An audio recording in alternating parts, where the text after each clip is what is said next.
Chapter 12 The Smell of Blood. Right now, that obstacle was looking down, avoiding Sonny's gaze. His hand was resting on the sword handle.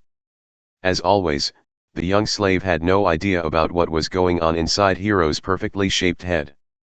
The uncertainty was making him nervous.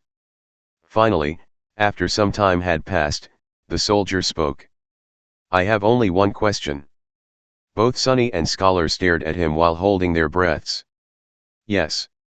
You said that one of us must be sacrificed to save the other two. Why him? From what I see, you are far closer to the grave."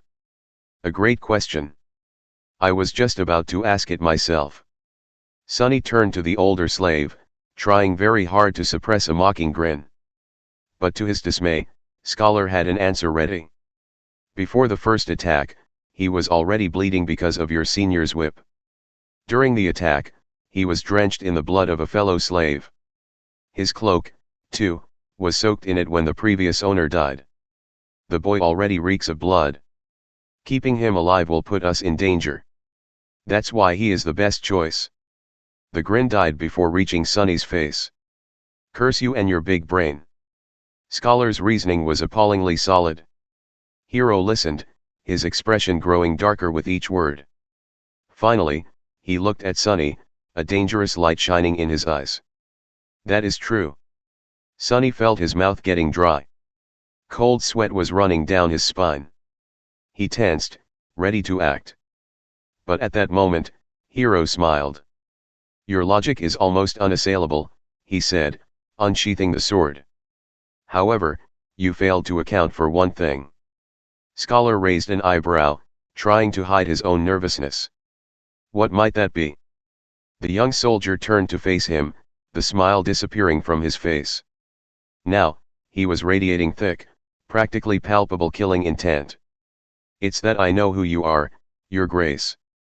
I also know what you've done, and how you ended up a salve. Just one of the revolting crimes you have committed would be enough to make me want to kill you.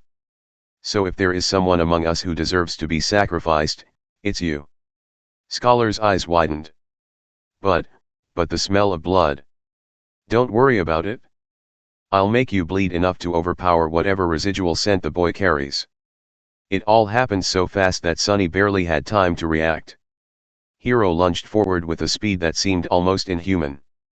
A moment later, Scholar was shrieking on the ground, his leg broken with one strike from the flat side of the young soldier's sword. Not giving him an opportunity to recover, Hiro stomped on his other leg, and a sickening sound of shattering bones could be clearly heard. The shriek turned into a sobbing howl. Just like that, Scholar was done for. The brutality of Hiro's actions was in such stark contrast with his usually graceful demeanor that Sonny felt blood turning to ice in his veins. This was scary. The soldier gave him a calm look and said in a placid tone, "Wait for me here." Then he grabbed the older slave and dragged him down the path, soon disappearing behind a rock outcropping. After a few minutes, terrible screams could be heard echoing through the wind. Sonny was left alone, trembling. Crap! This is too much. He still couldn't believe how sudden Scholar's demise came to be. And how ruthless it was. Some time later, Hiro was back, acting as though nothing had happened. But it was exactly that normalcy that unnerved Sonny the most. After sorting through the contents of Scholar's rucksack and throwing most of the firewood out, the young soldier put it over his shoulder and nonchalantly turned to the young slave. "Let's go. We need to hurry." Not knowing what to say, Sonny gave him a nod and headed forward. Now there were only two of them left. It was sort of stupid, but Sonny suddenly felt lonesome. Walking on the stone path was much easier than scaling the mountain wall. He even had time for unnecessary thoughts. A strange feeling of melancholy descended on Sonny. Somehow, he began to feel that the end of this nightmare, whatever it might be, was not far off now. They walked in silence for some time before Hiro spoke. "Don't feel guilty about what happened. It's not your fault. The decision was mine, and mine alone." The young soldier was a few steps ahead, so Sonny couldn't see his face. "Besides, if you knew this man's sins, actually, it's better that you don't." Just trust me when I say that killing him was an act of justice. I wonder which one of us feels guilty. These people, always trying to rationalize their actions, always desperate to maintain an illusion of righteousness even while doing most foul things. Sunny hated the hypocrisy. Not getting an answer, Hiro chuckled. You don't like to talk, do you? Well, fair enough. Silence is gold. They didn't speak again after that, each preoccupied with their own thoughts.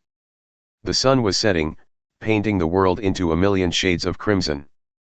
This high up, the air was clean and crisp, pierced by streams of scarlet light. Below them, a sea of maroon clouds was slowly rolling past the mountain. The stars and the moon had begun to reveal themselves in the vermilion sky. It was quite beautiful. However, Sunny could only think about how cold it was going to be once the sun fully disappears. Before that happened, Hiro had found them a shelter. Not far from the path, hidden behind some tall rocks, was a narrow crevice that extended into the slope of the mountain. Happy to be safe from the piercing wind, they explored the crevice and ended up in a small, well-concealed cave. Sunny made a move to unbundle some firewood, but Hiro stopped him with a shake of his head. Today we will camp without making a fire. The beast is too close. Camping without the warm flames to keep them company was not going to be pleasant, but at least they weren't going to freeze to death inside the cave. In any case, the alternative was too frightening. Sunny sat down, putting his back against the cave's wall. Hiro settled opposite of him, looking downcast and thoughtful. He was obviously in a strange mood. If nothing else, it was apparent from the fact that today, for the first time, the young soldier had failed to care for his sword after making camp. Soon, the sun was gone, and their small cave became completely dark.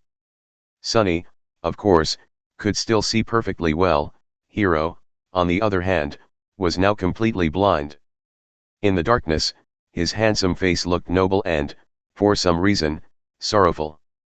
Sunny studied it, not willing to fall asleep. After a while, Hiro suddenly spoke in a quiet voice. You know, it's strange. Usually, I can feel someone's presence even in absolute darkness. But with you, there's nothing. It's like you are just one of the shadows. With only silence to answer him, he smiled. Are you asleep? The question echoed in the darkness. Sunny, who had never spoken with Hiro unless there was an urgent need to, and even then only using a few words at best, felt like there was a strange intimacy between them now. That's why he decided to talk. Maybe the darkness gave him courage. Besides, there was an occasion. Why? Are you waiting for me to fall asleep before you kill me? Or will you do it in the morning?